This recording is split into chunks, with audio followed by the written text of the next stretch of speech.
Fire Call, the fire safety show with Division Chief Jim Sedaris. Welcome to Fire Call. We're going to take you behind the scenes of Sioux Falls Fire Rescue. My name's Division Chief Jim Sedaris, and we're with the crews that just got hired, and they're doing some training. And these are going to be the future firefighters for Sioux Falls Fire Rescue. Can't say enough good things about them, and if you stay watching the show, you're actually going to interview a couple of them. Got some questions, got some shout-outs, and our first question shout-out comes from, and this is unbelievable, Sander van Holt. He's a captain at the Rotterdam Fire Department in the Netherlands, and he wants to get a patch. Well, we don't give out patches anymore. Patch on the shirt, couple issues, national security, we don't want people running around with our patches. Gets to be pretty expensive sending out patches, so we can't do that, but we can give you a shout out.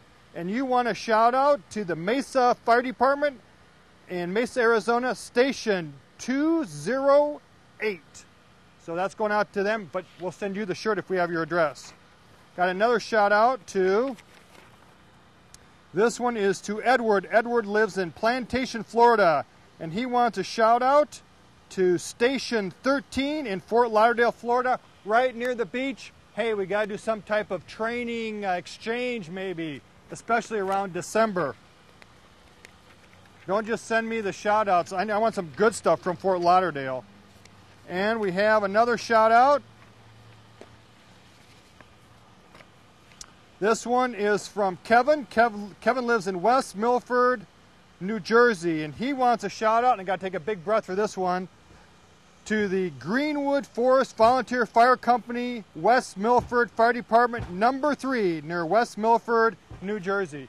Now, if we use your shout out or all the questions we use in the show, you'll get a sassy Fire Call Sioux Falls Fire Rescue t-shirt. Everybody wants them, but only a few people get them. So you just send in your stuff. Now, turn off all that computer stuff, shut down your cell phone, tell the kids to be quiet, get some popcorn, sit back, and watch the rest of Fire Call. It seems like everybody wants to know about fire helmets, and they're the coolest thing firefighters got. And they got a lot of questions about firefighters' helmets. We're going to cover those, and they're from all over the world. This first question is from Josh. Josh lives in Chuleta, Florida, and he wants to know, what's the difference between a modern-style fire helmet and the traditional-style fire helmet? Well, the modern-style fire helmet is kind of like this. Smooth, round, lower center of gravity, big shields in the front. The traditional style looks more like this. And when they call it traditional, because it looks like a traditional fire helmet. When fire helmets are designed, they have this long brim. That long brim is to keep hot water going down your back instead of your shirt, going down the back of your coat, getting your back all wet, sheds that water off. These sit a little higher, but they look like the original fire helmets. We have some of the original old fire helmets here to show you. So that's the big difference in fire helmets. A lot of firefighters like the traditional fire helmets. As a matter of fact, our firefighters love them, and we switched to traditional style fire helmets. This question is from Matt. Matt, you didn't put where you're from, so I can't announce it. And you know what that means? You don't get a t-shirt unless we figure out where you're from. He wants to know, do you still use leather fire helmets, or do you use all composite? Well, composite ones are made out of plastic. Composite, strong. And it turns out the old leather ones, and this is an old leather helmet, the old leather ones didn't have the impact resistance. They weren't as tough. And you can see this old one, your head is actually sitting on leather. There's not even a suspension system. So these are the old leather ones. But what Matt wants to know is, do you still use leather? And the question is, yes. This is my helmet, and it's leather. And you can tell the difference in size because this has all crush-resistant styling. Inside it has impact-resistant liners. So this meets all the new standards for fire helmets, made out of traditional leather. A little heavier, but golly, who doesn't want to wear a leather fire helmet just like they wore 100 years ago? So yeah, you can get leather, much more expensive, and but it is the true traditional look of a fire helmet.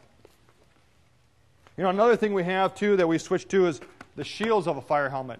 And you can see the shield is this part right here. And this says who you are, what department you're with. Sometimes it will say your rank. We have different styles. Sassy Jims. You know, if we look at, this is a captain's, says where he's from, badge number, and his name on it. So you can get different things in the shields of your helmets. Okay. 2 questions. And these 2 questions, one's from Art. Art lives in Wilkes-Barre, Pennsylvania.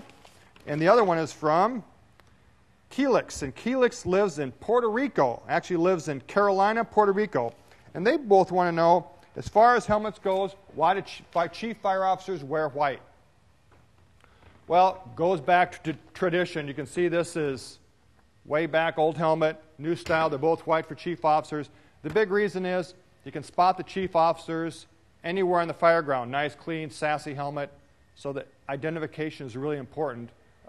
Plus, chiefs shouldn't be having dirty helmets. The reason why some of our firefighters, the traditional color for firefighters is black, is because they're around a lot of soot, a lot of smoke, can't keep their helmets that clean. Chief officers ought to be having some pretty clean helmets.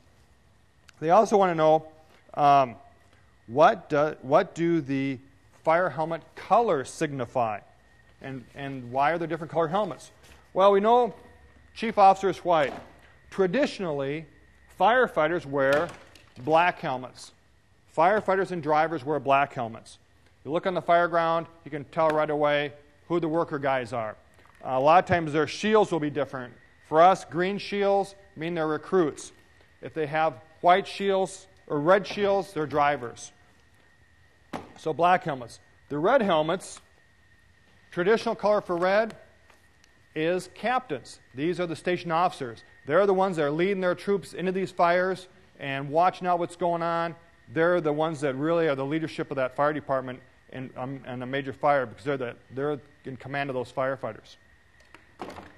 And we even have some different style fire helmets. This one's from one of our firefighters, Travis. He's with one of the USAR teams, the Iowa Task Force Rescue Team. He has a helmet built in with a light. These helmets are a lot smaller, a lot lighter, so those guys can dig through those holes and get into real tight areas.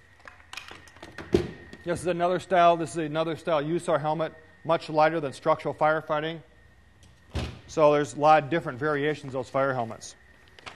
And the last question about helmets is, this is from Jeff. Jeff lives in Hamilton, Ontario, Canada.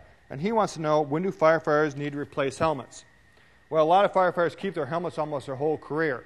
Some even purchase their helmets when they retire so they can have their original helmets. So unless that helmet's been exposed to a lot of heat where it's damaged the helmet, in some cases melted that helmet, or for leather helmets, when they start getting too beat up and they're actually wearing holes through the leather, got to replace it. Or worst case scenario, your helmet gets run over by a fire truck. This one accidentally got ran over. Firefighter wasn't in it. That's the good news. But you can see, if you take off the shell of this helmet, the padding for crush resistance, and there's an inner liner. All that, we have to think about our firefighters. Ceilings falling down, steel falling down. We want that impact resistant. And you can see here that it did not penetrate inside that helmet. This is a full-size fire truck running over one of the helmets. So it does do some serious damage. But that's why we look at all that new style fire helmets. And that's the same thing. If we get leathers, we all have to meet the standards for helmets. And if you look on the inside, you can see the style. This is a 1010. This is a N5A. So we can all look at helmets, and everyone wants to know what they do, why they're important. And they're just one more piece of equipment that keeps us safe but makes us pretty recognizable in the community. Everyone wants to meet our new firefighters. We've got a new crop of fire recruits from all over the upper Midwest. And the one we're going to introduce you to first is Tony Bivens. Tony just got hired, second week on the job. Yep. What do you think? I love it. Love being a firefighter? Yep. It's been a lot of good experiences for us, and I'm learning a lot. I didn't have a big background in the fire service career. Now, what did you do before you got hired here? I worked for a lawn care company in Okay. Omaha, Nebraska, and I went to school at University Nebraska at Omaha. For what? Fire protection Okay. technology. So you were looking to be you were looking to be a firefighter. Yes. We yes. just got lucky and got you first. Yep. Yep. And how old are you? I'm 25. And now everyone's going to say, guy from Omaha, why did you come to Sioux Falls? Why do you want to be a Sioux Falls firefighter? I heard a lot of people tell me a lot of good things about Sioux Falls and the surrounding communities, and I just, it was closer to where I'd live, so this was an easy place for me to come up Where are you and test. from originally? I'm from Pierce, Nebraska. Okay. It's right by Norfolk, Nebraska. So what advice would you give someone? Now you've been through CPAT, you've been through interviews, you've been through BPAT, you've been through the whole process. Yep. Got to the top. What advice would you give someone trying to get hired, wants to be a firefighter out there? Definitely keep yourself in shape. And I think it definitely helps to go through the testing process once. If you don't make it, just make sure you go right back and do it again, because going through that first time, it's going to make you all that much better the second time to do it. Great. Well, thanks a lot, Tony, and good luck in your new All career. right. Thanks a lot. You bet. Here's another cream of the crop recruit. This is Mike Cross. Mike Cross comes from Duluth, Minnesota. Duluth, Minnesota. Now give us your background. How old are you? 24. And what did you do before you became a firefighter? Well, before here, I did a lot of different things. Yeah, I know the list is long and distinguished, but fire away. Delivered pizza. I went to school to be a firefighter. I worked. Where'd you go to school at? Lake Superior College in Duluth, Minnesota. Okay. And then I went to school at UMD for a little while. I delivered pizza. I worked for the DNR as a wildland firefighter. I switched my job recently to a firefighter in the Air Guards. And I worked at a paper mill and a bunch You of did other everything. jobs. Yeah, not much of a life for a while. Are you still in the Guard? Yes, sir. Did you transfer down?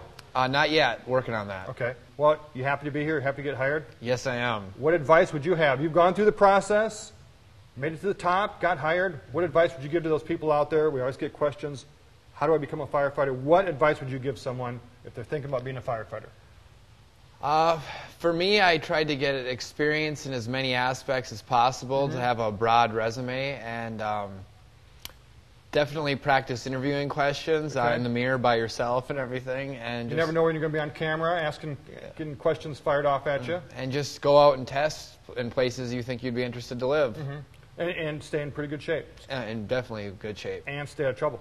Exactly. Great. Mike, thanks Well, a lot. thank you. You bet. Got a couple great questions about standpipes. The first one's from Sean. Sean lives in Warminster, Pennsylvania. He wants to know, what is a standpipe? I see them on buildings. Don't know what they are. And another similar question is from Tim. Tim lives in Wayne, New Jersey, and he wants to know, in your area, are there standpipes inside of buildings? What do you do with them? And I got the perfect person to answer this question, Battalion Chief Steve Dirksen. Steve, welcome. Hi, Jim. Thanks for having me. And standpipes. Now, we have one out here. Kind of give us a rundown of what they are and how would we use them? Why are they important to firefighters?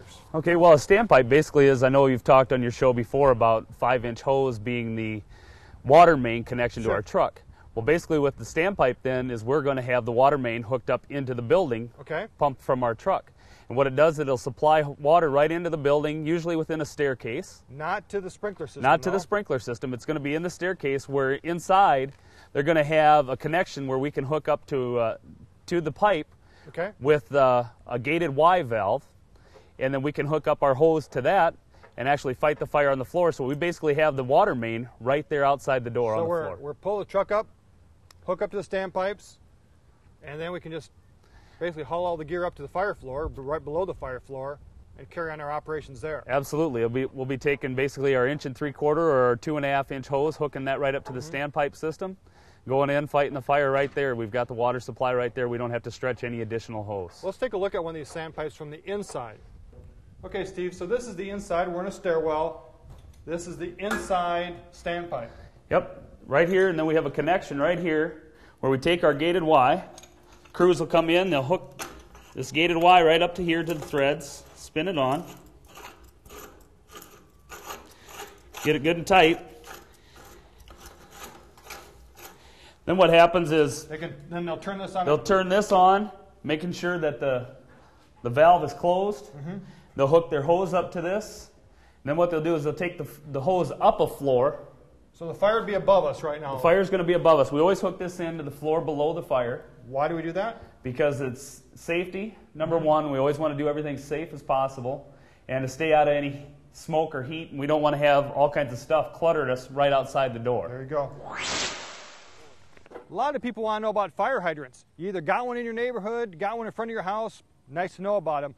And one of our most common questions, and I got one here from John in Sioux Falls, got one from Dina, and Dina didn't tell us where Dina lives.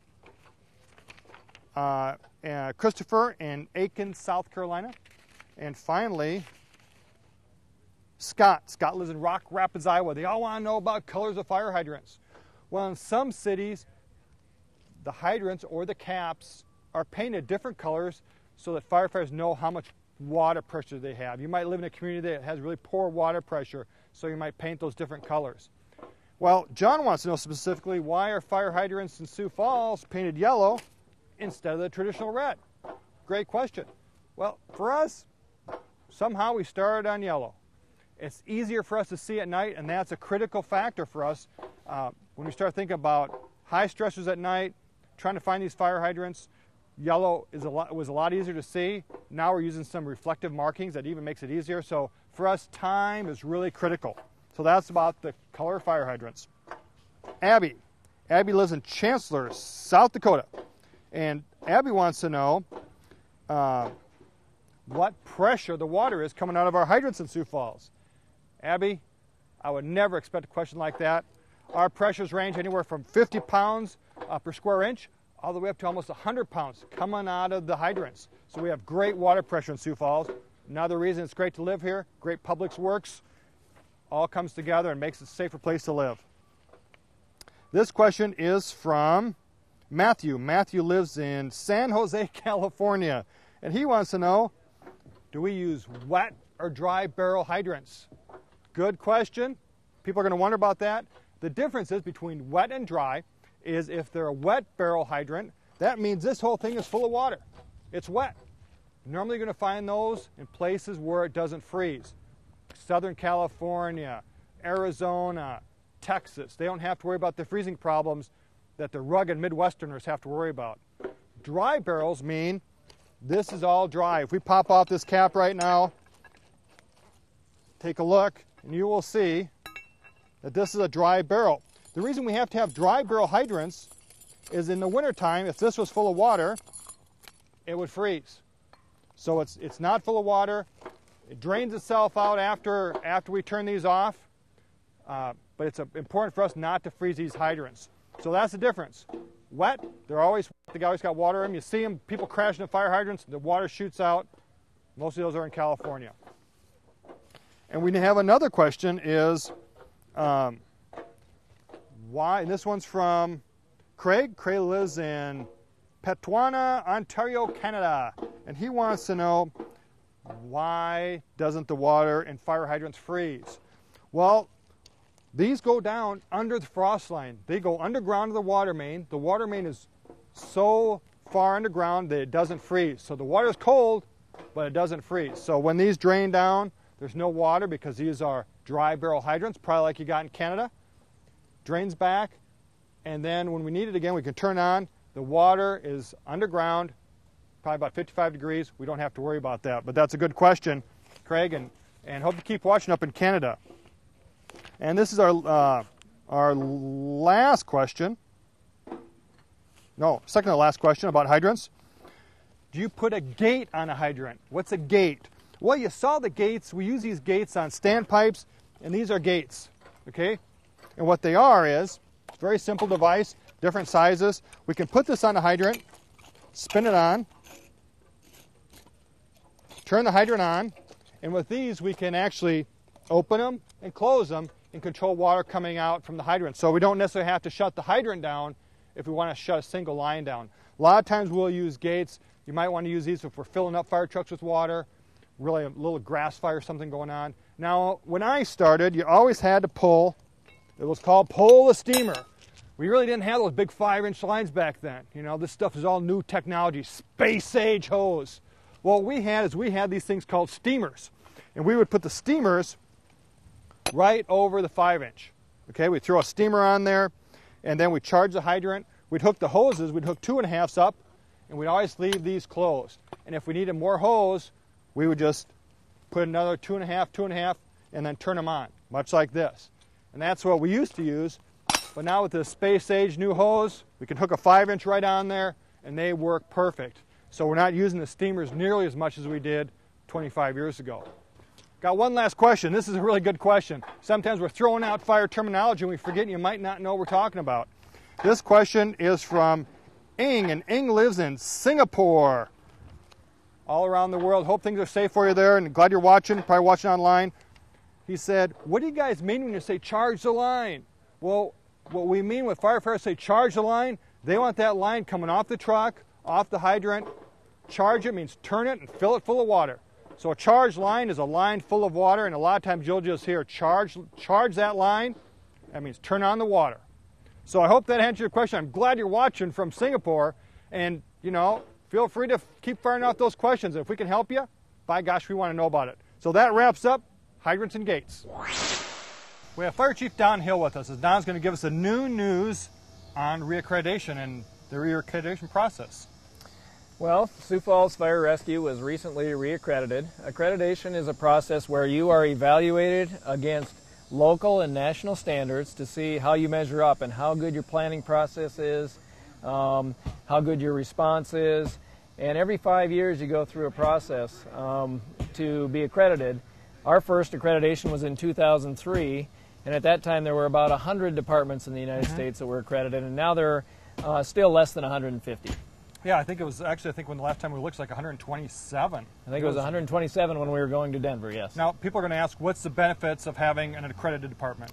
The main benefit of accreditation is for the citizens to know that their fire department is performing according to standards and planning adequately and adjusting responses and adjusting their programs to meet national standards and to meet good performance standards on a local level. And then they bring in the accreditation team. Do you want to talk about that? It's not us saying, oh, this is a great department. Right. Accreditation, it takes about a year to prepare for an accreditation team to come to your city to evaluate you. And then they're here for about 4 days, and they evaluate absolutely everything about your department. And it's a very, very difficult process, and it's a very rewarding process as well. We use the information we get for accreditation for planning, for budgeting, for future stations, for how we respond to emergencies. So that's a great thing. It's a great thing. Now, this next question's from Michael. Michael lives in Sherwood, Oregon, and he wants to know specifically about what are ISO ratings, how can they affect the level on the department, and what's our ISO rating? ISO stands for Insurance Services Office, and they evaluate communities for fire protection. And the insurance industry uses their service to determine rates for your community. And the ratings go from 1 to 11, with 1 being the best and 11 being no protection, basically no fire protection. Our ISO rating is 3, and that's evaluated about every 10 years. And when there's an evaluation, ISO comes in, they evaluate your fire department, including how many stations you have, where they are, what kind of fire trucks you use, what's on the fire trucks, how many people you have on your department, how many people respond to emergency, what your level of training is. And they also evaluate your water department, because fire protection is more than just fire departments. Gotta it's get also water to the fire. Water, and your communication system as well. And all those things go into an ISO rating. And as I said, Sioux Falls is a rating of 3. We're scheduled for an evaluation in the next couple of years, and we are hopeful and optimistic that that we would go to a level 2. Oh, great. Rating of 2. Well, that'll be coming up, I'm sure, in one of the next future questions. This one's from James. James lives in Corsica, South Dakota. And James looks like he wants to be a firefighter.